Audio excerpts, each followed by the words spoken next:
sign, this they is don't true. know me. Actually, that's a really good point. Is there may be spelling errors or typos or weird things in there. I mean, when they call on the phone and say, "Is this Mrs. Kiefer?" Yeah, exactly. And you're oh, like, not my best friend. Well, this is true. So anyway, they'll send email and then they'll say, could you please log in and verify your account information? Well, the bank will never ever ask you or contact you and ask for your account information.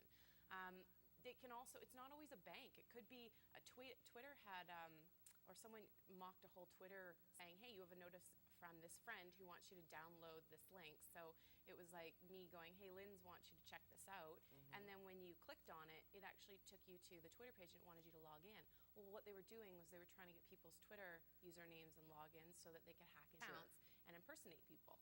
So you have to be careful. And so one of the things that you can do in order to see whether or not those emails and those websites are genuine is right-click on the link. And you'll actually see when you right-click, you can view the link source or where it's going to go. And it will tell you, so for example, I'm right-clicking. It may say I'm going to twitter.com, but then when I right-click on it, it'll show me some characters or some other website that it's actually going to. So it's hard for me to articulate, but no, I get it. People want to that out. Just Google phishing. It's lots of information out there on it, and that is probably one of the most common ways in which people are sure. And fall if prey you to Google phishing, P-H-I-S-H, yes. you can go fishing. Yes. And relax. Absolutely. After all that work. Now, social media changes. Headline read last week, Facebook fatigue has hit. True, not true? I think that we've been saying that off and on for the last year and a half. Fatigue, I don't think, the stats are still going up with Facebook. I haven't seen anything to say that we're going in a direction of stats going backwards or people not using it anymore. I think people are kind of saying, oh, I'm on there all the time, but they're addicted to it. People are constantly saying, oh, I know what happened with so-and-so. I didn't talk to them. I just saw it on Facebook. Yeah, you almost know before someone dies. Oh.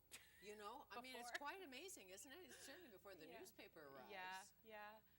You can see a lot on there. Yeah. And a lot you shouldn't see on there, and you make that point clearly. If you're at a party smoking pot, doing whatever you're doing, you're doing something illegal, or you're just drinking and flat out on the floor later, don't post it. Hey, you may want a proper job. Yeah, well, exactly. All HR departments now, I shouldn't say all, but many HR departments now are actually looking and Googling people before they hire someone.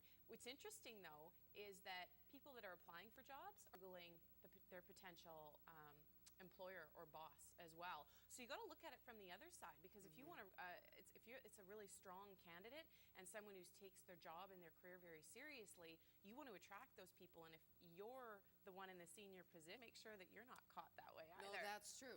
And anybody who goes for a job interview should always do research. You should know something about the company, and it really helps if you know something about the person who's going to interview Absolutely. you. And then they know you've done your research and they're impressed. Yeah. How it works. Yeah, yes, absolutely. And LinkedIn is a great site for that because it's all based on job resume and LinkedIn. And you're not worried about privacy on any of that, particularly?